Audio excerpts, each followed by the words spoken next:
사랑과 사랑 행복한 친구 다정한 눈길 기쁨이 있는 곳 KBS 제3라디오 사랑의 소리 방송.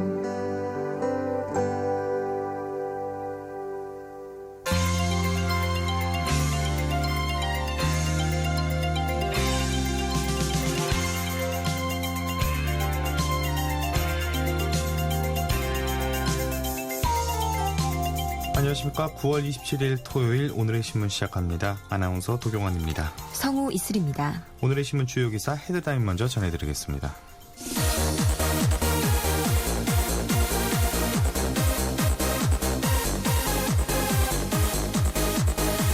한 달 가까이 공전하고 있는 정기국회가 26일 어렵사리 본회의를 열었으나 끝내 식물국회 문턱을 넘지 못했습니다. 새누리당이 공무원연금 개혁안과 관련 한국연금학회가 기존 연금수급자에게 최대 3% 부과하기로 했던 재정안정화기여금을 연금 수령액에 따라 최대 5%까지 올리는 방안을 유력하게 검토하는 것으로 확인됐습니다.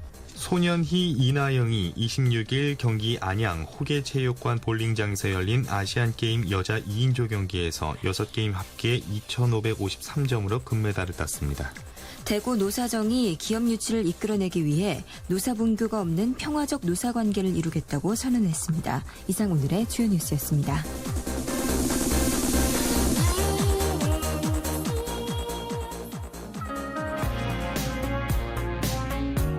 이승철의 노래입니다. My Love.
오늘의 신문 주요 기사입니다. 한 달 가까이 공전하고 있는 정기국회가 26일 어렵사리 본회의를 열었으나 끝내 식물국회 문턱을 넘지 못했습니다. 세계일보 기사입니다. 새누리당이 이날 정의화 국회의장이 직권으로 본회의 일정을 재조정한 데 반발해 세월호 특별법에 관한 대야 협상에 응하지 않겠다는 방침을 밝혀 국회 정상화 논의는 더욱 꼬이는 양상이다. 국회는 이날 민생법안 처리를 위해 여당 단독으로 본회의를 개최했지만 본회의 계류 법안 90건 가운데 단 한 건도 처리하지 못하고 9분 만에 막을 내렸다.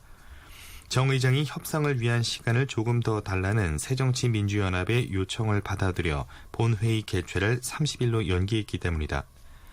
정 의장은 모두 발언에서 어려울수록 믿음이 없으면 바로 설 수 없다는 무신분립의 참뜻을 되새겨 여야가 다시 한번 노력했으면 한다며 야당의 진정성을 믿고 의사 일정을 일부 조정하겠다. 30일 본회의를 다시 소집할 것이라고 밝혔다.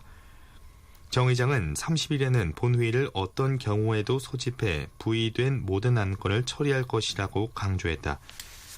하지만 여야 원내대표 회동에도 불구하고 세월호 특별법 협상에 전혀 진전이 없는 데다 정 의장의 일방적 결정에 대한 새누리당의 거센 반발로 30일 본회의가 정상적으로 개최될 수 있을지 불투명한 상황이다. 새누리당 의원들은 산회 직후 소집된 의원총회에서 의장에 폭거하며 격앙된 반응을 쏟아냈다. 이완구 원내대표는 법안 처리에 대한 의원들의 의견을 정 의장에게 확실히 전달했지만 예상치 못한 상황이 벌어졌다며 원내대표직 사퇴 의사를 표명하기도 했다. 새누리당 이장우, 윤영석, 김현숙 원내대변인을 비롯한 원내 부대표단은 국회에서 기자회견을 열어 정식으로 소속 의원들의 서명을 받아 의장 사퇴 촉구 결의안을 조만간 준비해 제출할 것이라고 말했다. 이들은 30일 예정된 다음 본회의에서 민생 법안이 처리되기 전까지 여야 간 협상은 일절 없다고 선언했다. 이 원내대표의 사퇴 의사는 수용되지 않을 가능성이 높다. 원내 전략 실패에 대한 지도부 책임론을 무마하기 위한 카드라는 해석이 나온다. 반면 본회의 연기를 요구해온 새정치연합은 정 의장의 결정을 크게 환영했다. 김영근 대변인은 브리핑에서 새누리당이 국회의장의 힘을 빌려 단독으로 본회의 개의 안건을 직권 상정하려 해 국회의장에게 압박으로 작용했음에도 불구하고 국회의장이 중심을 잡고 국회 선진화법에 반하는 나쁜 선례를 만들지 않겠다는 의지를 표시했다는 점을 높이 평가한다고 밝혔다. 세계일보 기사였습니다. 새누리당이 공무원연금 개혁안과 관련 한국연금학회가 기존 연금 수급자에게 최대 3% 부과하기로 한 재정안정화 기여금을 연금 수령액에 따라 최대 5%까지 올리는 방안을 유력하게 검토하는 것으로 확인됐습니다. 한국일보 기사입니다. 고액연금 수급자의 수령액을 더 깎아서 고위직과 하위직 공무원 간 수령액 격차를 해소하는 데 사용하겠다는 것이다. 당경제혁신특위의 한 관계자는 26일 기존 수급자에게 부과하는 재정안정화 기여금과 관련 연금 수령액 월 150만 원 이하는 3% 부과하고 그 이상은 수령액에 따라 4%와 5% 차등에 올리는 방안을 유력 검토하고 있다며 대신 재정안정화 기여금의 매칭에 정부가 내는 금액을 더 높여 공무원연금 재정안정화 효과를 높이도록 하겠다고 말했다. 이렇게 되면 월 300만 원을 받는 기존 고액 수급자의 경우 최대 매월 15만 원을 덜 받게 되는 것이다. 한국연금학회는 당초 기존 수급자에 대해 재정안정화 기여금 3%를 일괄 부과하고 2016년부터 매년 0.075%포인트씩 인하하는 방안을 제시했다.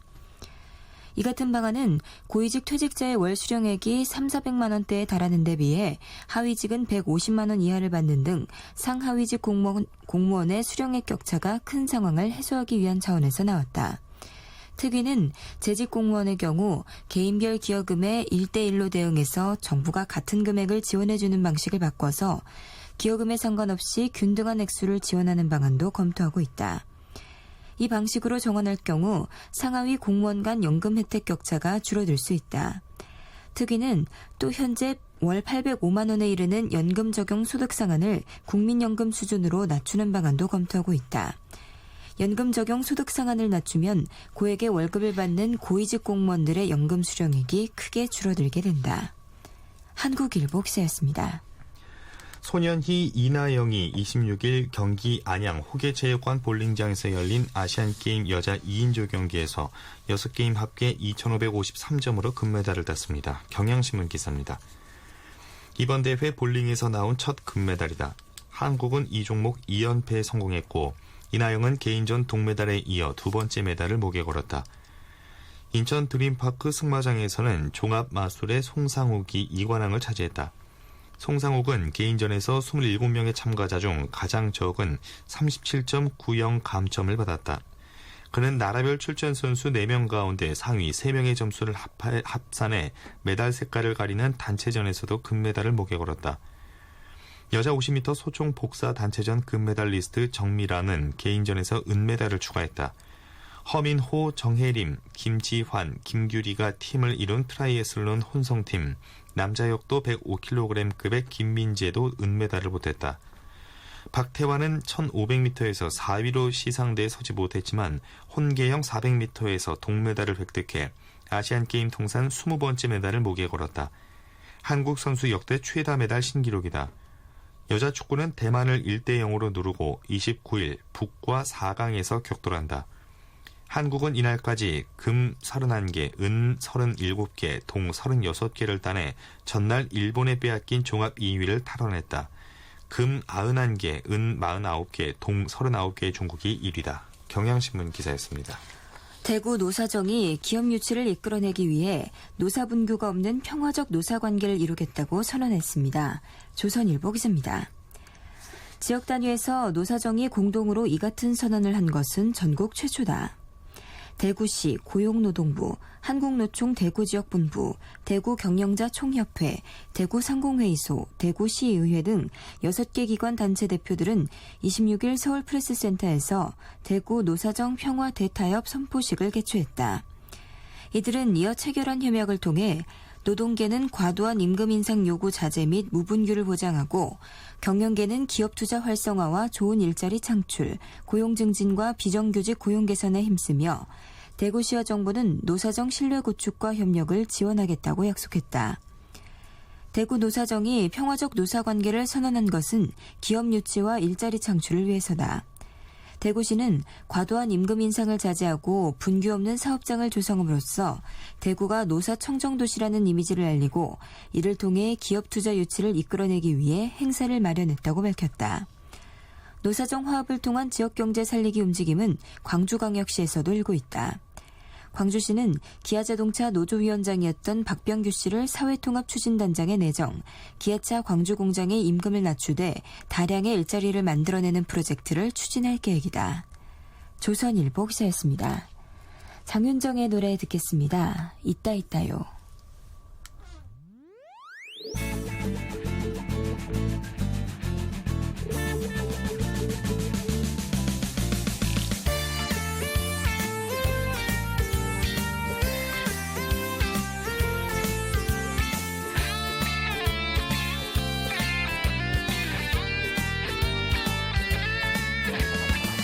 가끔은 짧은 치마를 입고 가끔은 짙은 화장을 하며 아주 낯선 시선들이 하나둘 다가와요. 여전히 미소 한 번 건네고 여전히 한 번쯤은 튀기고 마지못해 대답해주면 어느새 내게로 와. 안돼 좀 있다요. 그래 더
계속해서 인천 아시안게임 관련 소식입니다.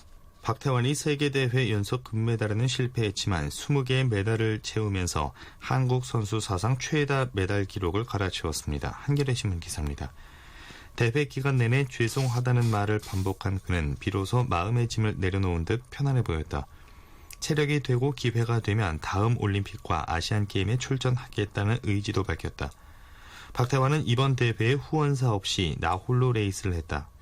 SK텔레콤과 2011 런던 올림픽 직후 결별한 뒤 한동안 후원사 없이 지내다가 SJR 기획을 만나 1년 5억 원의 후원을 받았지만 지난 7월부터는 이마저도 끊겼다. 박태환은 마이클 볼 감독과 박태근 코치, 이인호 트레이너 등으로 꾸려진 전담팀과 함께 묵묵히 아시안게임을 준비했다. 훈련 장소를 구하는 것조차 힘들었다. 박태환의 훈련을 옆에서 지켜본 전담팀 관계자는 박태환은 일요일을 빼고는 일주일 내내 물속에서 훈련을 했다. 육체적으로나 심적으로도 많이 힘들었을 텐데 혼자서 감내하는 성격이라 겉으로는 전혀 내색하지 않았다고 밝혔다. 첫날부터 아쉬움이 생겼다. 자신의 주 종목인 자유형 200m에서 하기노 고스케, 순양에게 밀려 동메달을 땄다. 400m에서도 3위를 기록한 뒤에는 지친다고 말했다. 마음을 내려놓고 치른 100m에서는 은메달을 땄다. 박태환은 26일 혼계형 400m 동메달로 자신의 세 번째 아시안게임을 마감한 뒤 아쉬움도 있지만 모두 끝나서 기분이 좋다고 밝혔다. 그는 한국에서 열린 아시안게임이고 이제 이런 말 하는 것도 마지막일 텐데 많이 아쉽다. 개인적으로는 이번 경기를 통해서 한 번 더 배울 수 있는 기회였다고 생각한다고 했다. 한겨레 신문 기사였습니다. 40을 넘긴 송상욱이 28년 만에 아시안게임 종합마술에서 금메달을 선수단에 안겼습니다. 서울신문 기사입니다. 한국 승마는 사상 처음으로 개인 단체 금메달을 휩쓸었다. 송상욱은 26일 인천 드림파크 승마장에서 열린 인천 아시안게임 승마 종합마술 장애물 경기에서 기준 시간 안에 감점 없이 장애물을 모두 뛰어넘었다. 앞서 마장마술, 크로스컨트리까지 1위였던 송상욱은 27명의 참가자 가운데 37.90으로 감점이 가장 적어 중국의 화티엔, 동로 방시레를 제치고 금메달을 목에 걸었다. 송상욱은 나라별 출전 선수 4명 가운데 상위 3명의 점수를 합산해 메달 색깔을 가리는 단체전에서도 금메달을 따내 2관왕에 올랐다. 송상욱은 30년간 말을 향한 열정 하나로 선수 생활을 버텨왔다. 초등학교 4학년 때 승마를 시작했지만 평범한 가정에서 태어나 귀족 스포츠인 승마 선수 생활을 이어가기는 쉽지 않았다.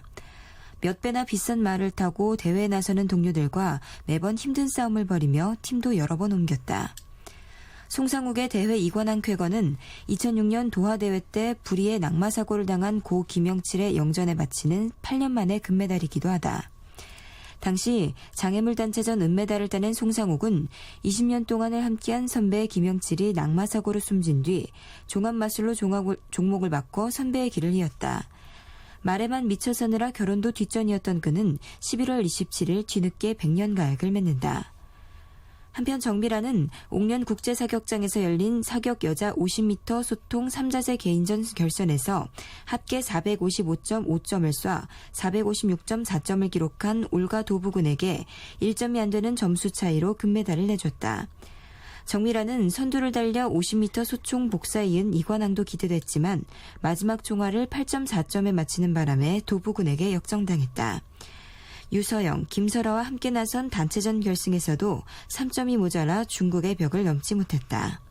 서울신문 기사였습니다. 메달 가뭄에 시달리던 한국 볼링의 금맥이 드디어 뚫렸습니다. 국민일보 기사입니다. 26일 경기도 안양 호계체육관에서 열린 볼링 여자 2인조 경기에서 소년희 이나영 조가 6경기 합계 2,553점을 기록하며 말레이시아의 신리제인 샤린 줄리플키 조를 제치고 한국의 첫 금메달을 남겼다. 이영승 정다운 조도 합계 2,462점으로 동메달을 획득했다. 소년희는 26세 국가대표로 선발된 이후 줄곧 한국 여자 볼링의 에이스로 활약했다.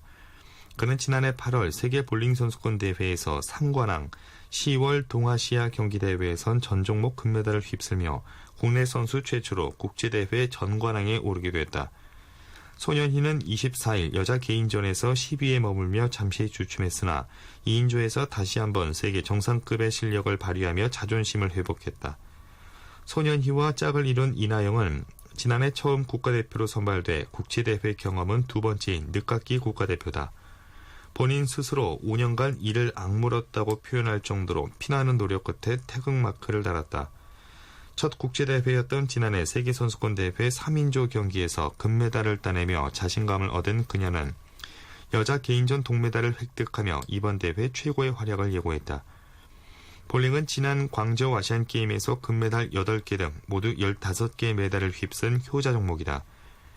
그러나 이번 대회에선 남녀 개인전에 이어 남자 2인조마저 금메달 획득에 실패하며 좀처럼 메달 레이스에 시동이 걸리지 않았다. 볼링 레인에 바르는 오일이 국제대회에서 통상 사용하는 인피니티 오일에서 아이언이란 낯선 오일로 바뀌면서 선수들의 적응도 애를 먹었다.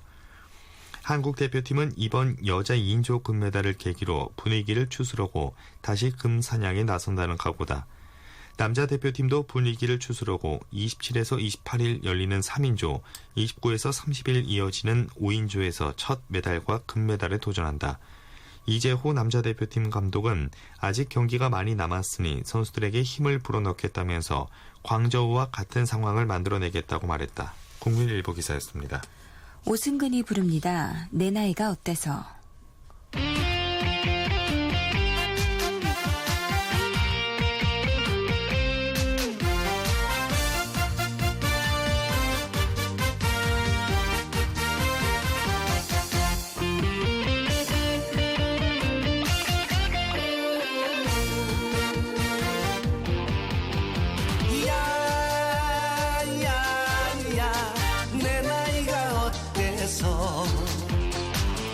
사랑의 나이가 있나요? 마음은 하나요? 느낌도 하나요? 그대만이 정말 내 사랑인데 눈물이 나네요. 내 나이가 어때서 사랑하기 딱 좋은 나이인데 어느 날 우연히 거울 속에 비춰진 내 모습을 바라보면서 세월아 비켜라 내 나이가 어때서 사랑하기 딱 좋은 나이인데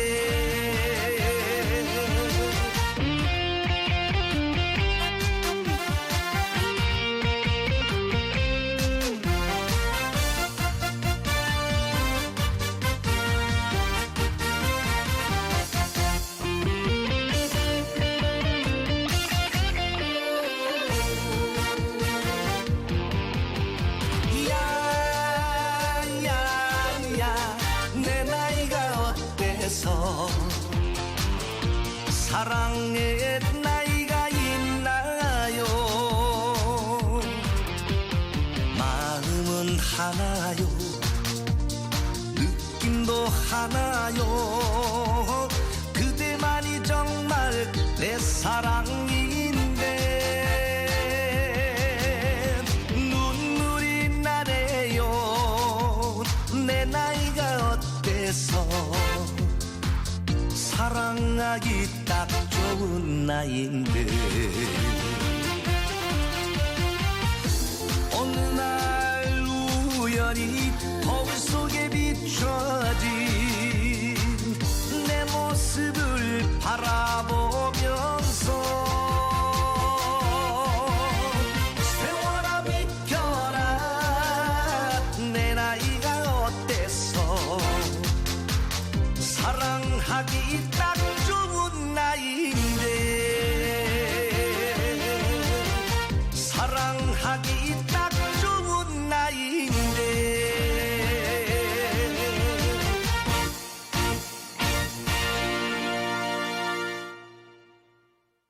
다음은 경제면 기사입니다.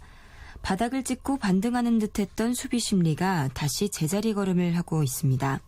조선일보 기사입니다.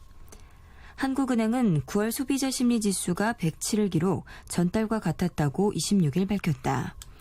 소비자 심리 지수는 전국 도시의 2,200가구를 대상으로 매달 조사하는 지표로 소비자들에게 경기 인식을 묻는 질문 6개를 던져 측정한다.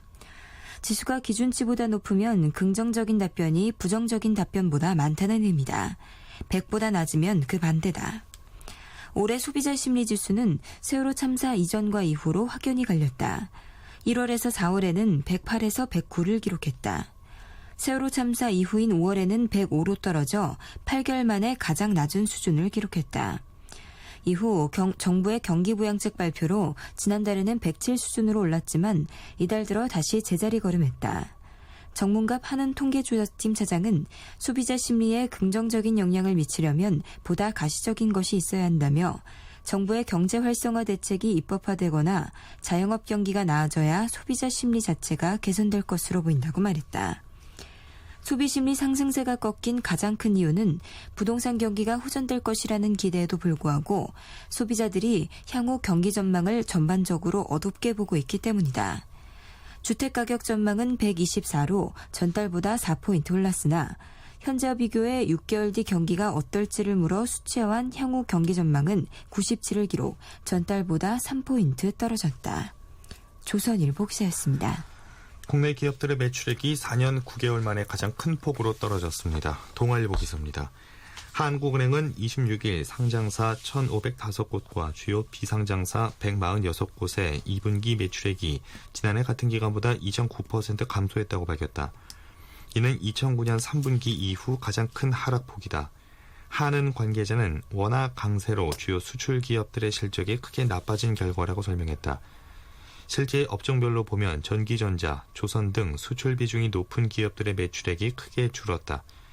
제조업 전체로는 2분기 매출이 1년 전보다 4.2% 감소해 서비스업 등 비제조업보다 업황이 나빴다. 기업들의 매출액 증가율은 2010에서 2011년에 두 자릿수를 나타냈고 경기가 둔화되기 시작한 2012년에도 5%대를 유지했지만 작년부터 큰 폭으로 둔화되기 시작했다. 기업들의 수익성도 악화됐다. 전체 조사 대상 기업의 매출액 영업이익률은 2분기 4.2%로 작년 2분기보다 하락했다. 석유화학, 전기전자, 자동차, 조선업종의 하락세가 두드러졌다.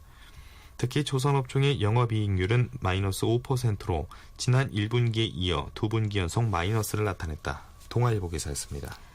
한국전력과 현대자동차그룹이 26일 서울 삼성동 한전본사 부지에 대한 매매 계약을 완료했습니다. 국민일보 기사입니다.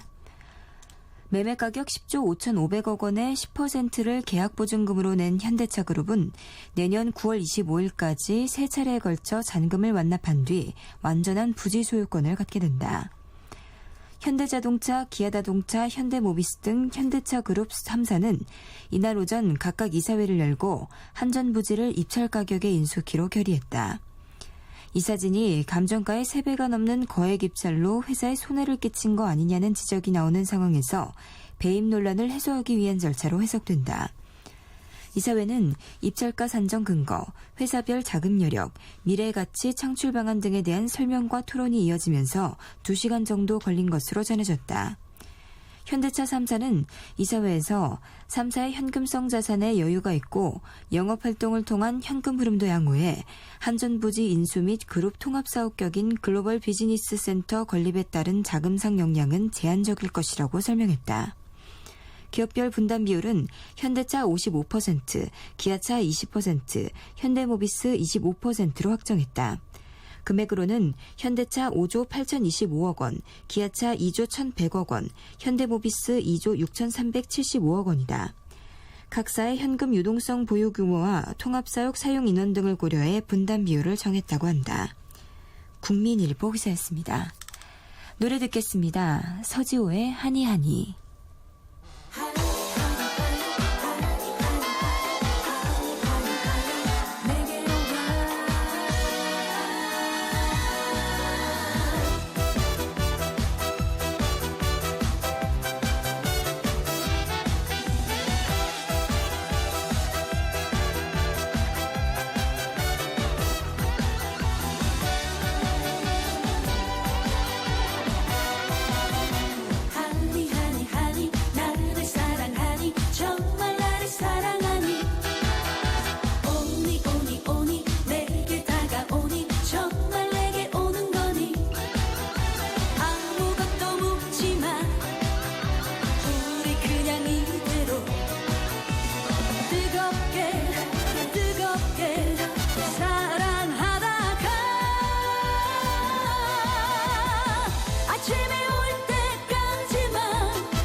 다음은 기상청 연결해서 날씨 알아보겠습니다. 윤지수 씨 전해주세요.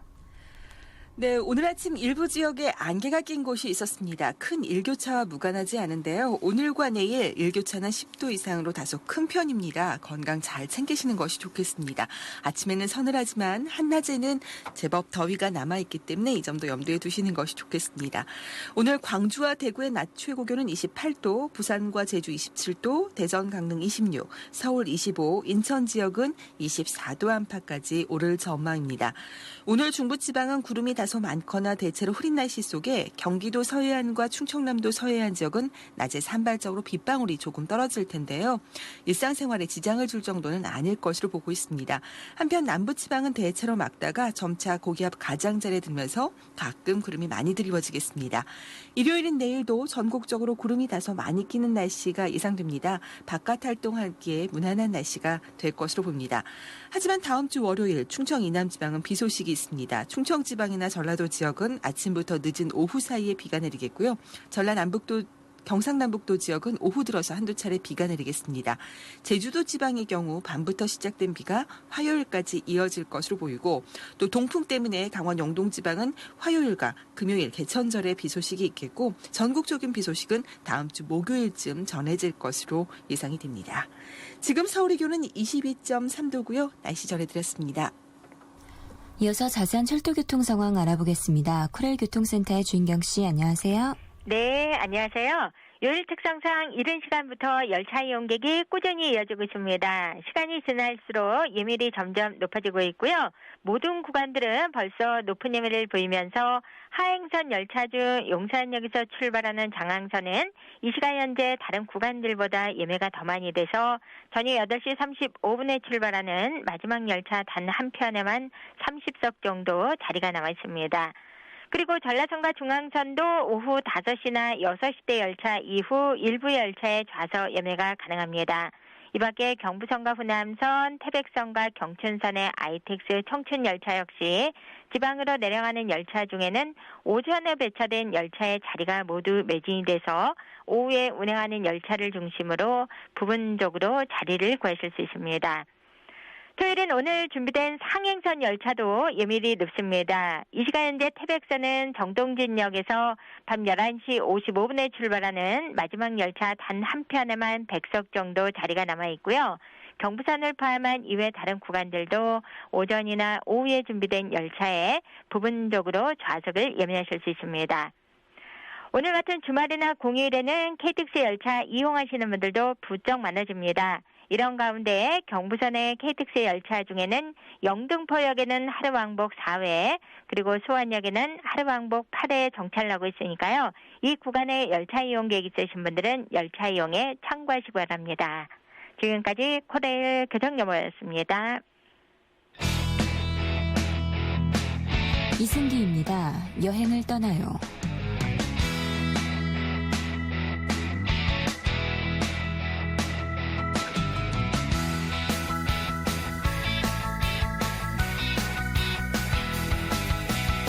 푸른 언덕에 배낭을 메고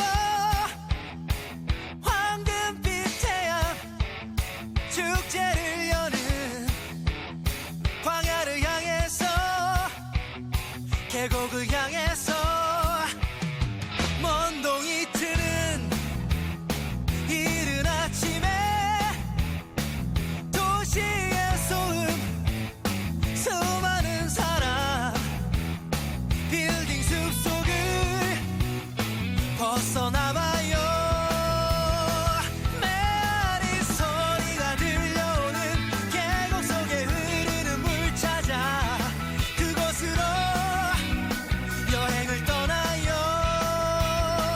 메아리 소리가 들려오는 계곡 속에 흐르는 물 찾아 그곳으로 여행을 떠나요. 굽이 또 굽이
이어서 서해민 기사입니다.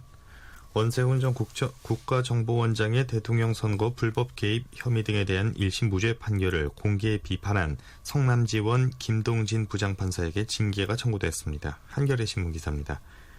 수원지법은 26일 김 부장판사에 대해 법관 윤리강령 위반으로 인한 품위 손상 및 법원 위신 저하를 이유로 이날 오후 대법원에 징계를 청구했다고 밝혔다. 징계 청구권자인 성낙송 수원지법원장은 하루 전날인 25일 오후 성남지원 소속인 김 부장판사를 수원지법으로 불러 글을 올리게 된 배경과 이유 등을 듣고 이날 징계 청구를 최종 결정했다. 법원은 김 부장판사가 법원의 1심 판결을 공개 비판하는 글을 내부 통신망에 올리자 해당 글을 삭제한 뒤 김 부장판사로부터 소명을 듣는 등 경위를 파악해왔다. 하태헌 수원지법 공보판사는 법관에 대한 징계는 대법원에서 하고 해당 지원에서 대법원의 징계를 청구하도록 되어 있는 데 따른 것이라고 말했다. 김 부장판사에 대한 징계가 청구됨에 따라 대법원은 법관 징계위원회를 열고 징계 여부를 결정할 것으로 보인다. 김 부장판사는 지난 12일 법원 내부통신망인 코트넷에 법치주의는 죽었다는 제목으로 A4 용지 5장 분량의 글을 올려 원세훈 전 국정원장의 선거법 위반 무죄 판결을 공개 비판한 바 있다. 당시 글에서 김 부장판사는 국정원이 조직적으로 정치 개입을 한 것은 맞지만 선거 개입은 아니라고 한 이범균 부장판사의 판단은 궤변이고 지록 위마 판결이라고 비판했다. 한겨레 신문 기사였습니다. 서울중앙지검 특수 2부가 26일 서울현대직업전문학교와 이사장 김모 씨의 자택 등 6, 7곳을 압수수색했습니다. 경향신문 기사입니다. 이사장 김 씨는 학교 자금 수십억 원을 횡령하고 학교에 손해를 끼친 혐의를 받고 있다. 검찰은 이날 관계자들을 불러 밤늦게까지 조사를 벌였다. 검찰은 이들에 대해 구체적인 횡령 방법과 횡령한 교비의 용처를 집중적으로 물은 것으로 알려졌다. 서울현대직업전문학교는 외식산업, 웹디자인, 패션, 미용, 건축 등 전문 직업인을 양성하는 종합학교다. 1990년 설립돼 1998년 교육부 학점은행제 평가인정 실시기관으로 지정됐다. 검찰은 새정치민주연합 김재윤, 신계륜, 신학용 의원이 연루된 서울종합예술학교의 입법로비 의혹을 수사하는 과정에서 서울현대직업학교의 금품로비 정황을 포착한 것으로 알려졌다. 검찰의 이번 수사는 서울종합예술학교의 횡령 로비 의혹 수사와 유사한 과정을 밟을 가능성이 높아 보인다. 학교 교비의 횡령에서 시작돼 자금이 쓰인 곳을 추적, 로비 유무를 확인하는 형태다. 검찰 관계자는 김 이사장이 횡령한 돈의 용처를 수사 중이라고 밝혀 횡령한 돈이 정관계로 흘러들어갔을 가능성을 시사했다. 만약 지난 입법로비 사건처럼 정관계 인사가 나올 경우 파장이 적지 않을 것으로 보인다. 김 이사장은 한국평생교육총연합회 부회장, 학점은행 운행협의위원회 위원장 등을 지내는 등 업계에서 활발한 활동을 보여왔다. 또 과거 총선에도 한 차례 출마하는 등 정치권에서 발이 넓은 것으로 알려졌다. 검찰은 압수수색으로 확보한 자료를 분석하고 관계자 조사를 마치는 대로 김 이사장을 소환할 방침이다. 한편 검찰은 이르면 다음 주 초 서울종합예술학교 김민성 이사장을 40억 예원을 횡령한 혐의로 불구속 기소할 방침이다. 경향신문 기사였습니다. 세월호 유가족이 대리기사를 폭행한 사건과 관련해 이를 말리던 시민이 유가족을 때린 혐의로 입건됐습니다. 한국일보 기사입니다. 서울 영등포경찰서는 세월호 유가족에게 폭행당한 대리기사와 행인 2명 외에 목격자로만 알려졌던 정모 씨를 폭행 혐의로 입건했다고 26일 밝혔다. 경찰은 전날 대질조사 과정에서 김형기 전 세월호 참사 희생자, 실종자, 생존자 가족대책위 부위원장이 정 씨 주먹에 턱을 맞아 기절했다고 진술함에 따라 정 씨를 피의자 신분으로 전환했다. 이에 대해 정 씨의 변호인들은 이날 보도자료를 내고 폐쇄회로 TV에 정 씨가 김 씨의 턱을 가격하는 장면이 나오지 않음에도 경찰이 정 씨를 입건했다며 즉각 반발했다. 이들은 정 씨가 행인 2명이 폭행당하는 것을 말리는 과정에서 부딪힘이 있었을 수 있지만 그렇다 하더라도 정당방위에 해당하기 때문에 입건할 사안은 아니다라고 주장했다. 경찰 관계자는 정 씨가 주먹을 뻗는 부분이 나오는데 이는 김 전 부위원장을 때리려는 게 아니라 싸움을 말리는 것으로 볼 수도 있다며 정 씨를 추가로 불러 그의 행동이 정당방위에 해당하는지 등을 조사할 예정이라고 말했다. 현재 다른 목격자 7명은 김 씨가 행인 1명을 발로 차다가 혼자 쓰러졌다고 진술한 상태다. 피해자 측이 당시 현장에 있었던 김현 새정치민주연합 의원도 공범으로 처벌하라고 요구하고 있는 가운데 김 의원이 대리기사에게 삿대질과 반말을 했다는 정황이 추가로 나왔다. 경찰에 따르면 대리기사 이모 씨는 김 의원이 너 거기 안 서 라고 반말한 것 외에도 휴대폰도 흉기야 치워 라고 말했다고 진술했다.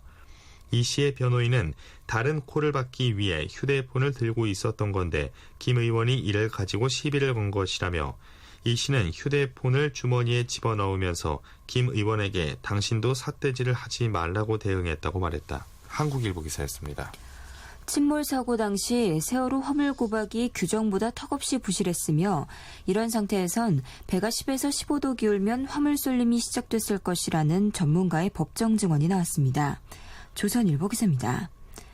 하역 고박 전문가 고상환 씨는 26일 광주지법 형사 13부 심리로 열린 청해진 해운 우련통운 임직원 등에 대한 11일 공판 증인으로 출석, 이같이 밝혔다.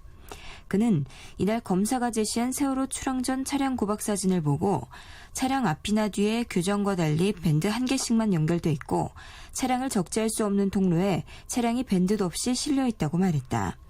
고 씨는 또 세월호 출항 전 적재 중인 사진에 대해 데크 바닥에 미끄럼 방지 장치가 없고 전체적으로 불량해 보인다고 말했다. 고 씨는 과거 상선 승선 경험을 토대로 보통의 경우 철근과 차량, 컨테이너 등을 규정대로 고박했다면 배가 30에서 35도 기울어도 화물이 한쪽으로 쏠리지 않는다면서 하지만 세월호의 고박 상태로는 10에서 15도 정도만 기울어도 컨테이너와 차량 등이 움직이기 시작했을 것이라고 말했다. 그는 세월호는 컨테이너를 선체에 고정할 장비를 아예 갖추지 않았다고 말해 하역업체보다는 선사인 청해진 해운 측 책임이 크다는 점을 인정했다. 조선일보 기사였습니다. 28사단 윤모 일병 폭행 사망 사건 재판에서 사건 목격자가 증인으로 나와 가해 병사들의 잔인한 범행을 증언했습니다. 세계일보 기사입니다. 윤 일병의 아버지는 가해 병사들에게 가장 무거운 처벌을 내려달라고 재판부에 눈물로 호소했다. 26일 경기도 용인 3군 사령부 보통군사법원에서 열린 윤일병 사건 6차 공판에 윤일병이 의무대에서 폭행당하고 숨지는 순간까지 전 과정을 지켜본 핵심 목격자인 김모 씨가 증인으로 출석했다. 당시 일병이던 김 씨는 사건 이후 전역해 민간인 신분으로 법정에 나왔다. 김 씨는 올해 2월부터 윤일병이 숨진 4월 6일 이후까지 지병 치료를 위해 윤일병과 이모병장 등 가해 병사들과 함께 의무실에서 한 달여간 생활하며 가해 병사들의 가혹행위와 폭행을 가까이서 지켜봤다. 김 씨는 가해 병사들이 얼굴과 가슴, 복부를 하루에도 수차례씩 때리거나 관물대 안 좁은 공간에 들어가게 한 뒤 발로 밟고 며칠씩 잠을 못 자게 하는 등 윤일병에게 행한 폭행과 가혹행위를 하나하나 진술했다. 그는 이 병장은 자신이 때리다가 지치면 다른 사람에게 때리게 하는 등 결과적으로 모두 윤일병을 때리도록 지시했다며 다른 가해 병사들도 영창갈 생각하고 때린다고 말하며 윤일병을 괴롭혔다고 말했다. 그는 윤일병의 피해 사실을 간부에게 말하고 가해 병사들을 말리려고 해봤지만 아무것도 할 수 없었고 윤일병 장례식 때 유족들에게 내가 본 일들을 말하려고도 했는데 군인 신분이라 어려웠다고 자책하며 증언을 마무리했다. 세계일보 기사였습니다. 김광석의 30즈음에 전해드리면서 저희는 잠시 후 11시에 다시 찾아오겠습니다.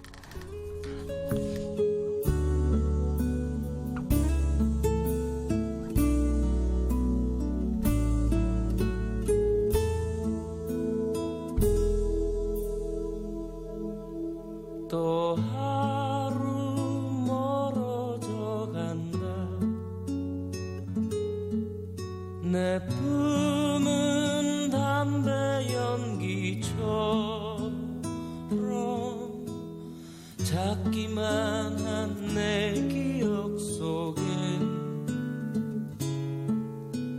무얼 채워 살고 있는지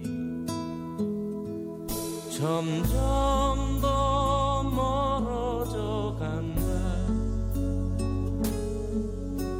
머물러 있는 청춘인 줄 알았는데 비어가는 내 가슴 속엔 더 아무것도 찾을 수 없네. 계절은 다시 돌아오지만 떠나간 내 사랑은 어디에. 내가 떠나보낸 것도 아닌데 내가 떠나온 것도 아닌데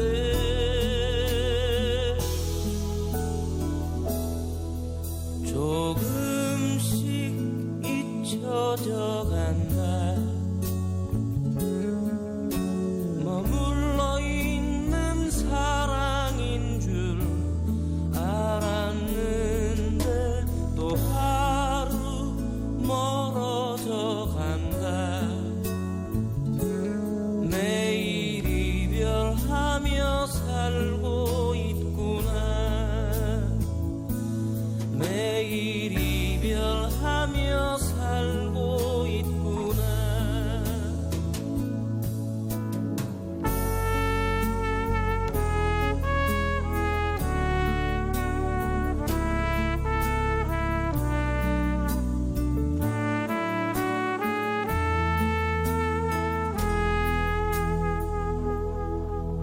점점 더 멀어져 간다.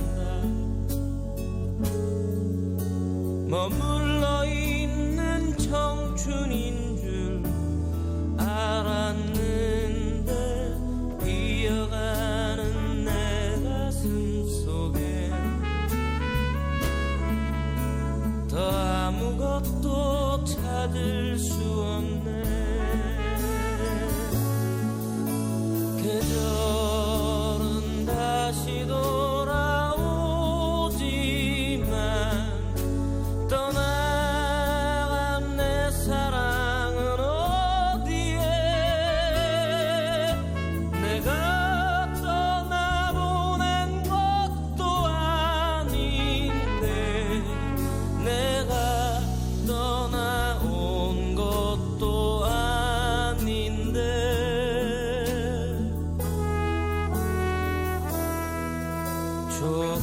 조금씩 잊혀져 간다. 머물러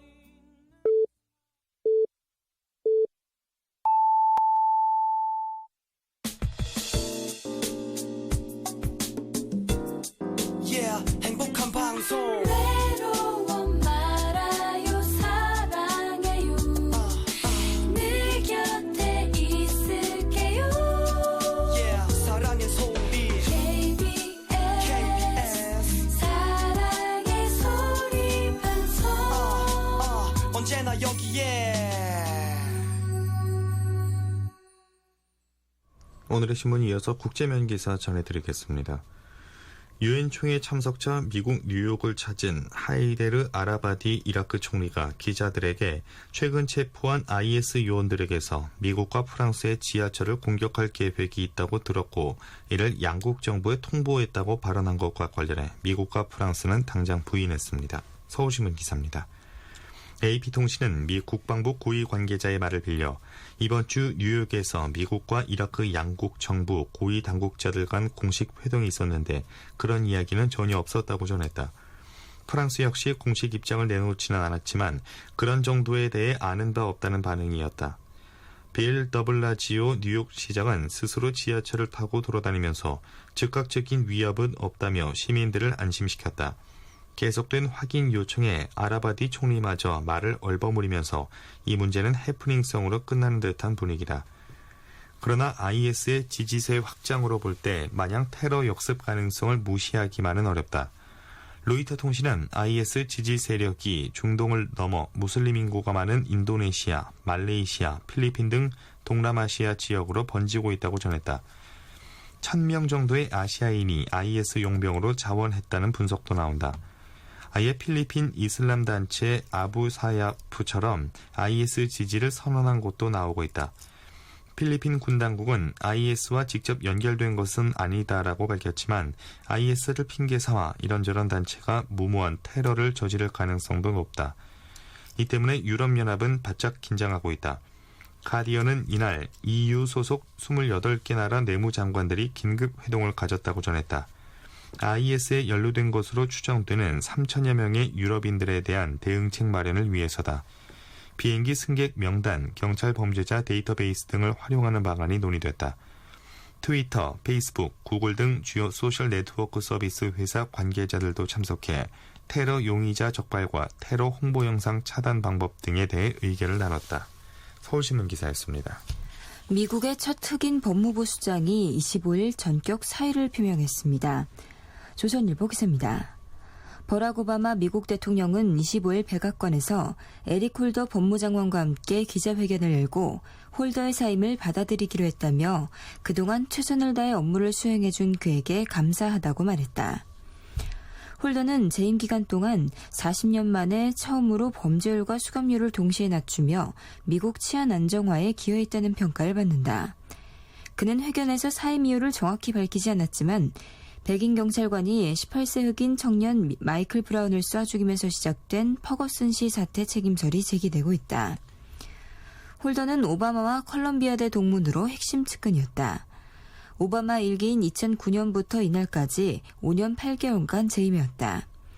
오바마는 그에게 홀더는 민중을 대변한 법조인이었으며 미국의 핵심 가치인 법 앞의 평등을 실현하기 위해 깊이 헌신해왔다며 찬사를 보냈다.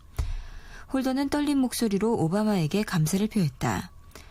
홀더는 사임을 앞두고 CNN과 전화 인터뷰에서 지난 몇 년간의 성과에 만족한다며 법무부 업무가 매끄럽게 진행되는 지금이 내가 떠날 적기라고 말했다. 미국 공영 라디오 방송 NPR 역시 2009년 법무장관 취임사에서 미국은 인종 문제에서는 겁쟁이들의 나라라고 비판했던 홀더가 퍼거슨 씨를 방문해 사태를 잘 해결했다고 했다. 한편 퍼거슨 씨 사태는 다시 악화될 조짐을 보이고 있다. 홀더의 사임이 결정된 이날 밤 퍼거슨 씨에서는 다시 소요 사태가 발생해 일부 시위대가 구속됐다. 흑인 인권운동가 알 샤프턴 목사는 홀더 사임 소식에 퍼거슨 사태가 해결될 때까지는 자리를 맡아줬으면 했다고 말했다. 조선일보 기사였습니다. 일본이 유엔 안전보장이사회 상임이사국 진출을 위한 움직임을 가속화하고 있습니다. 경향신문 기사입니다. 일본은 아베 신조 총리의 유엔 총회 연설을 통해 상임이사국 진출 의지를 강력하게 피력하면서 우호적 분위기 조성을 위한 국제적 자금 지원을 약속하고 나섰다. 아베 총리는 25일 미국 뉴욕에서 열린 제69차 유엔 총회 회원국 대표 연설에서 일본이 지금까지 유엔을 위해 기울인 노력은 어느 나라에도 뒤지지 않는다며 일본의 안보리 상임이사국 진출 의사를 밝혔다. 그는 유엔 창설 70년이 되는 내년에 전환점이 만들어져야 한다며 일본이 상임이사국이 된다면 그에 맞는 역할을 할 것이라고 강조했다. 일본은 미국, 중국, 프랑스, 영국, 러시아 등 기존 상임이사국 5개 나라 이외에 독일, 브라질, 인도 등과 함께 상임이사국에 들어간다는 계획이다. 상임이사국에 진출하려면 기존 상임이사국 5개국 모두의 찬성과 함께 전체 회원국 중 3분의 2 이의 동의를 얻어야 한다. 아베 총리는 이날 상임이사국 진출을 겨냥해 국제사회에 기여할 엄청난 금액의 지원 계획을 발표했다. 아베 총리는 연설에서 아프리카에 대한 지원을 늘려가겠다는 의사를 밝힌 뒤 에볼라 바이러스 확산을 막기 위해 지금까지 500만 달러를 지원한 데 이어 앞으로 4천만 달러를 더 지원하겠다고 말했다. 또 팔레스타인 가자 지구의 부흥을 위한 지원 자금으로 5천만 달러를 제공할 것이라고 덧붙였다. 뉴욕의 한 외교관은 이를 두고 엄청난 돈으로 하는 외교라고 평가했다. 이른바 돈 외교란 얘기다. 경향신문 기사였습니다. 시진핑 중국 국가주석의 반부패운동에 대한 찬반 논쟁이 달아오르고 있습니다. 한국일보 기사입니다. 700억 달러의 경제적 효과를 낼 것이라는 분석도 나오고 있지만 중국 경제의 경착륙을 가속화시키고 있다는 우려도 적지 않다. 블룸버그 통신은 최근 17명의 경제학자들을 대상으로 한 조사를 통해 시주석의 반부패 운동이 2020년 중국 국내 총생산 GDP를 0.1에서 0.5% 높일 것이라고 전망했다. 뇌물 등에 대한 업계의 부담을 줄여줘 미 달러화로 환산할 경우 700억 달러의 보너스가 생기는 효과가 기대된다는 게 이 매체의 분석이다. 단기적으로는 악영향이 있을 수 있지만 장기적으로 볼 때 기업의 원가가 줄어드는 만큼 경제에 유리하다는 게 전문가들 설명이다. 실제로 1970년대 홍콩과 싱가포르의 반부패 운동은 결과적으로 GDP의 증가로 이어졌다. 그러나 최근 경기 부진이 현실화하면서 과도한 반부패 운동의 부작용을 지적하는 목소리도 높아지고 있다. 반부패 경제 영향론이다. 가장 불만이 큰 곳은 사치품 시장이다. 지난해 중국의 사치품 지출은 2%가 증가에 그쳤다. 이는 2000년 이후 가장 낮은 성장세다. 오르기만 하던 부동산 시장도 조정기로 접어들고 있다. 중앙기율검사위원회의 조사를 우려한 공무원들이 너도 나도 부동산 투매에 나서며 시장에 충격을 주고 있기 때문이다. 심지어 반부패 운동으로 인한 경제 손실이 1000억 달러에 이른다는 주장도 나오고 있다. 이미 중국 경제의 올 상반기 성장률은 지난해의 7.7%보다 낮은 7.4%를 기록했다. 3분기 성장률이 이보다 더 낮을지가 시장 관심사다. 이처럼 논란이 일면서 관영 매체들은 반부패 운동을 적극 옹호하기 시작했다. 화상신보는 26일 반부패가 경제에 악영향을 끼친다는 주장은 다른 꿍꿍이가 있기 때문이라고 공격했다. 이 매체는 반부패 운동은 중국 경제의 감속제가 아니라 오히려 중국 경제의 전환을 위한 촉진제라고 강조했다. 한국일보 기사였습니다. 노래 듣겠습니다. 소찬휘의 Tears.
계속해서 사설입니다.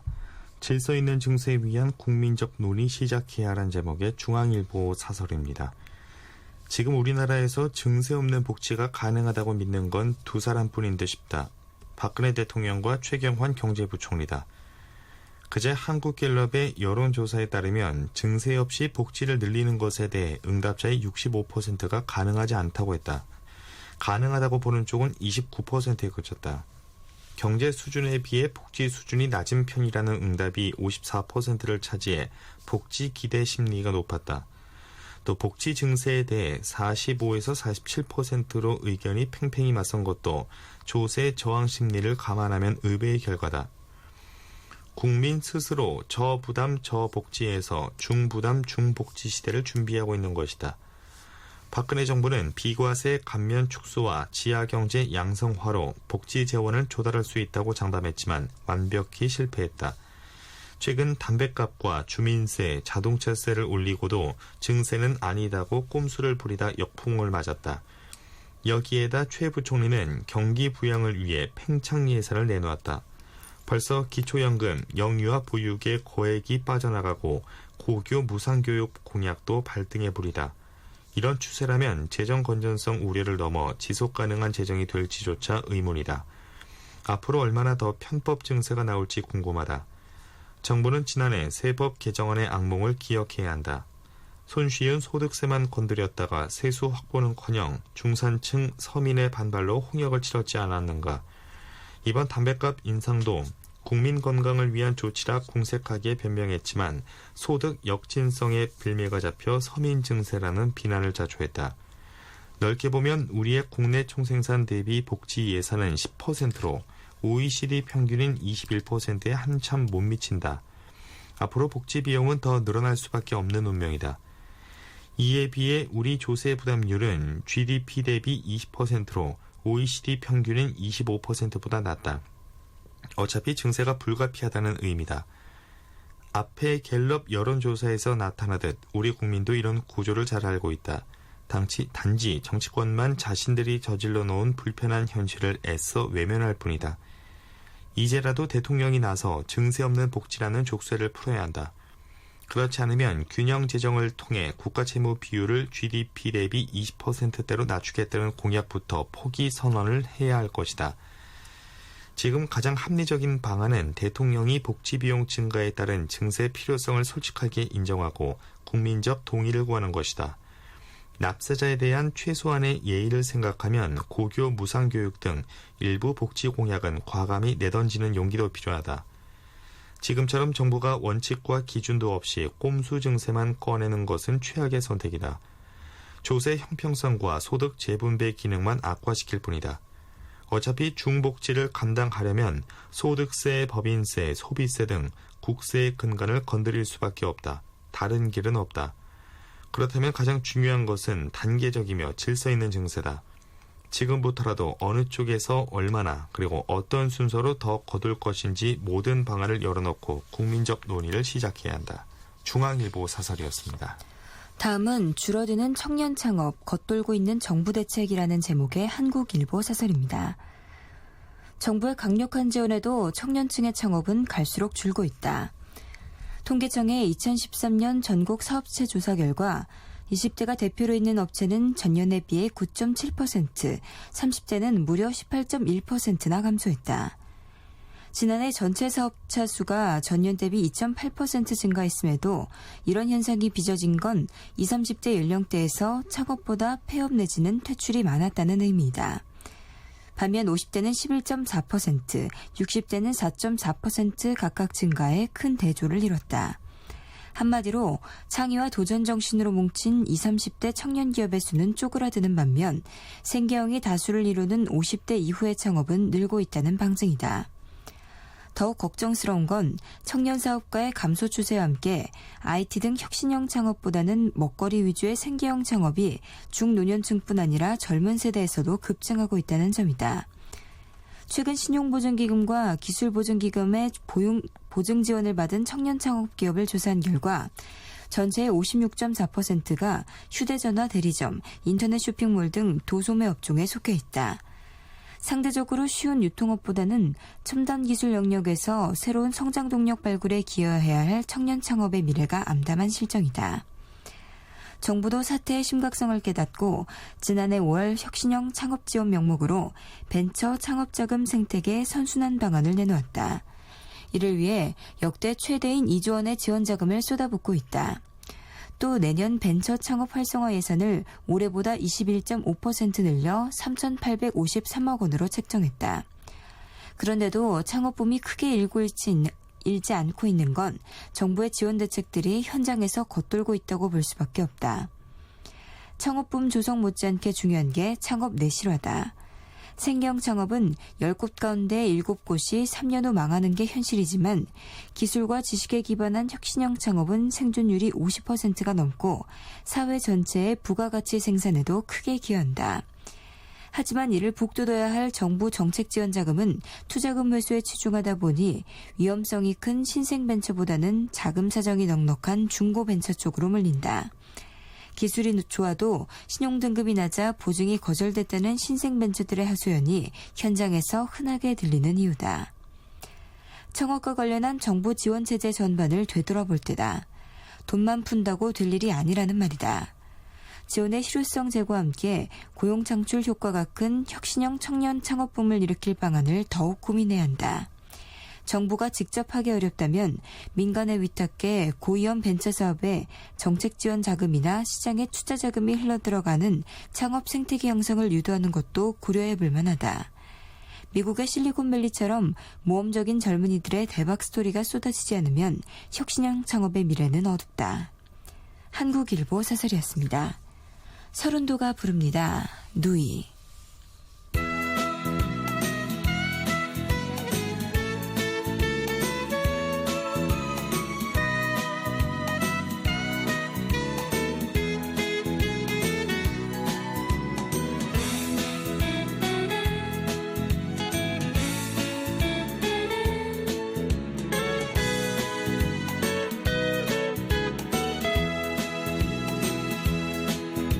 언제나 내겐 오랜 친구 같은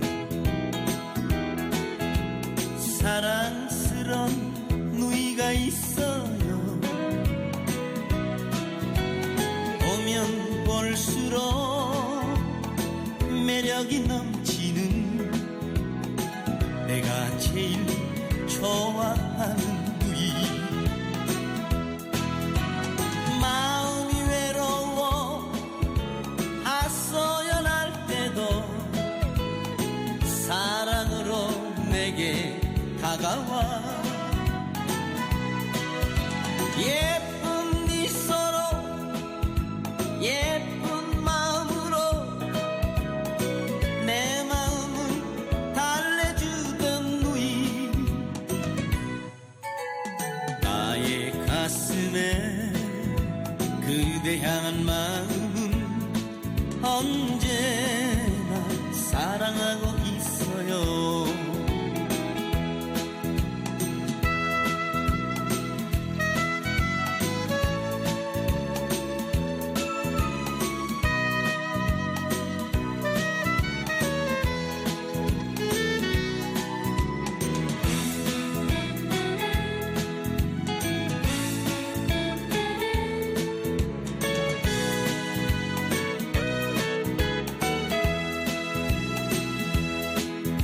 언제나 내겐 오랜 친구 같은 사랑스런 누이가 있어요.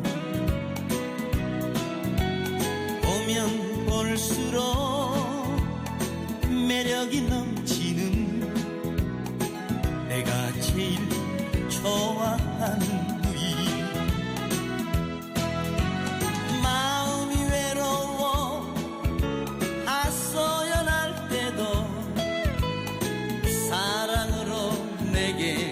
다가와 예쁜 미소로 예쁜 눈빛으로 내 마음을 감싸주던 누이. 나의 가슴에 그대 그대 향한 마음 언제나 사랑하고 있어요. 영원히 사랑하고 있어요.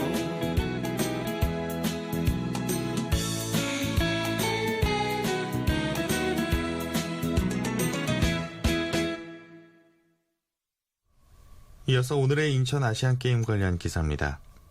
인천 아시안게임이 반환점을 맞돈 27일부터 탁구 레슬링 육상이 시작됩니다. 경향신문 기사입니다. 다음 달 4일까지 수원체육관에서 열리는 탁구는 12년 만에 금메달을 노린다.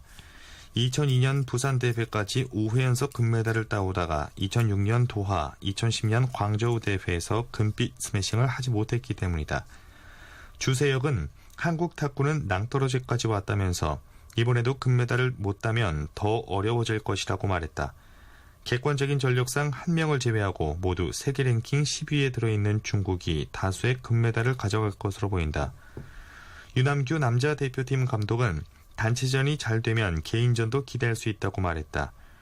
광저우 대회에서 금 4개, 은 3개, 동 3개로 선전한 육상은 스단 뛰기와 멀리 뛰기, 남자 장대 높이 뛰기, 남자 400m 릴레이, 남자 20km 경보, 남자 110m 허들 등에서 메달을 노린다. 단거리 간판 김구경은 27일 육상 100m에서 사상 첫 금메달에 도전한다. 한국 야구는 27일 오후 6시 30분 문학야구장에서 중국과 결승 진출을 다툰다. 객관적인 전력에서 한 수 위에 있는 한국은 결승 진출이 유력하다.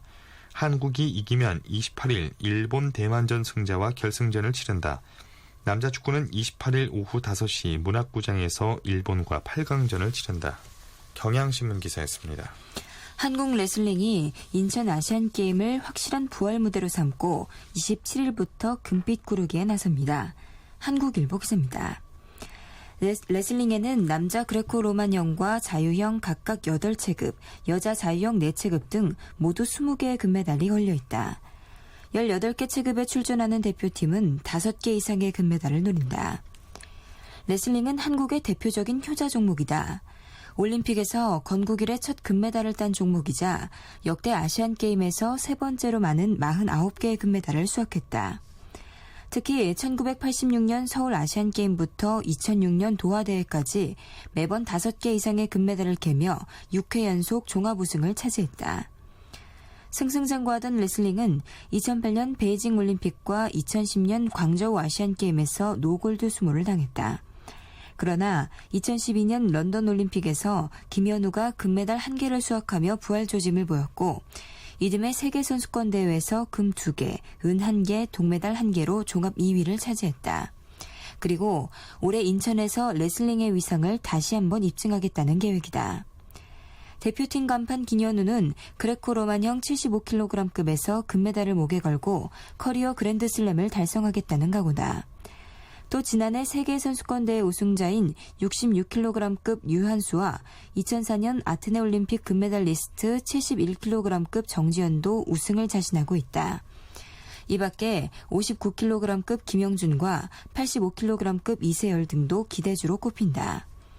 자유형에서도 61kg급 이승철과 57kg급 윤준식의 기량이 일취월장해 금메달 소식을 전할 수 있다는 기대가 크다. 여자 레슬링에서는 48kg급 이유미가 중국과 일본의 벽을 넘어서 보겠다고 벼른다. 안한봉 그레코로만형 대표팀 감독은 7인의 전사가 730여일 동안 뼈를 깎는 심정으로 사점 훈련을 했다며 수장으로서 금메달 몇 개라고 말하는 건 지고 들어가는 것이다. 전체급 석권을 노리겠다고 당차게 말했다. 자유형 대표팀의 박장순 감독 또한 자유형도 훈련일체가 돼 피땀 흘린 노력의 대가를 인천에서 누리겠다고 다짐했다. 한국일보 기사였습니다. 린의 노래 듣겠습니다. 시간을 거슬러.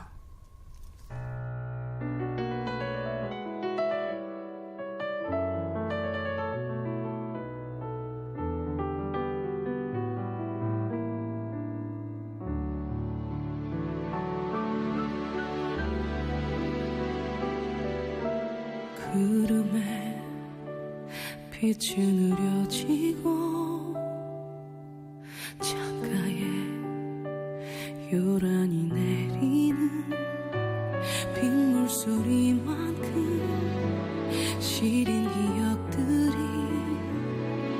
내 맘 붙잡고 있는데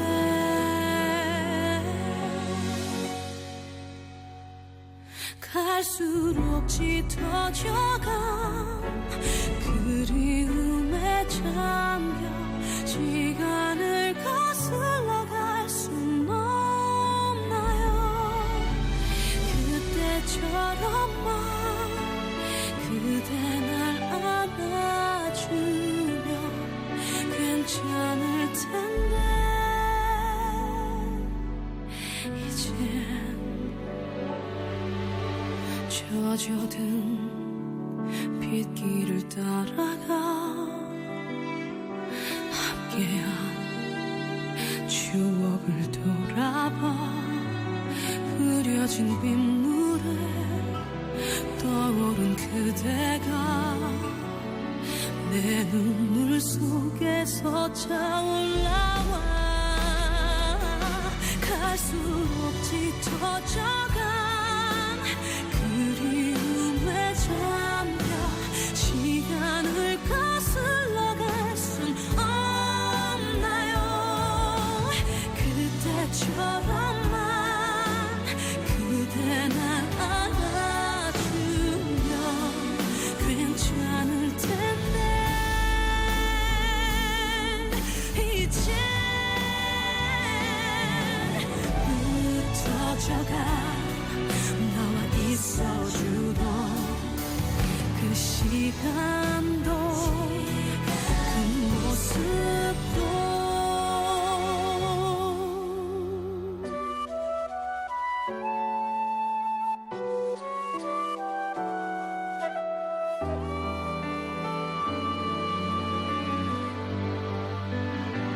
다시 그때처럼만 그대를 안아서 시간을 거슬러 갈 순 없나요? 한 번이라도 마지막일지라도 괜찮을 텐데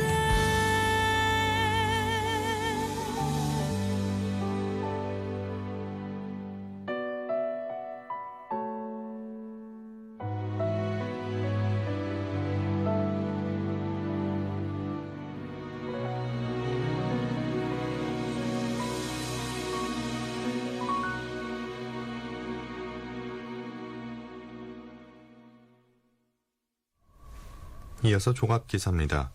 유엔 총회 참석차 미국 뉴욕을 방문 중인 아베 신조 일본 총리가 25일 한국, 중국과 정상회담을 하고 싶다는 뜻을 거듭 강조했습니다. 동아일보 기사입니다.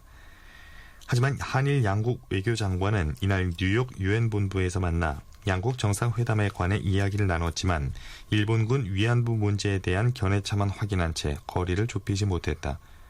일본 언론에 따르면 아베 총리는 이날 현지 기자회견에서 박근혜 대통령과의 정상회담에 대해 여러 국제회의를 기회로 실행하면 좋겠다고 말했다. 또 그는 11월 중국 베이징에서 열리는 아시아태평양 경제협력체 정상회의 때 시진핑 중국 국가주석과 양자회담을 원한다고 말했다. 기시다 후미오 일본 외상은 25일 윤병세 외교장관을 만나 한일 정상회담을 추진하자고 제안했다. 그러나 윤 장관은 과거사 문제를 해결하기 위한 일본의 진정성 있는 행동이 선행돼야 한다는 정부의 기본 입장을 다시 전달했다. 기시다 외상은 위안부 동원의 강제성을 인정하고 사죄한 고노다마를 수정할 뜻이 없다고 밝히면서 문제 해결을 위해 노력하겠다고 원론적인 답변을 했다.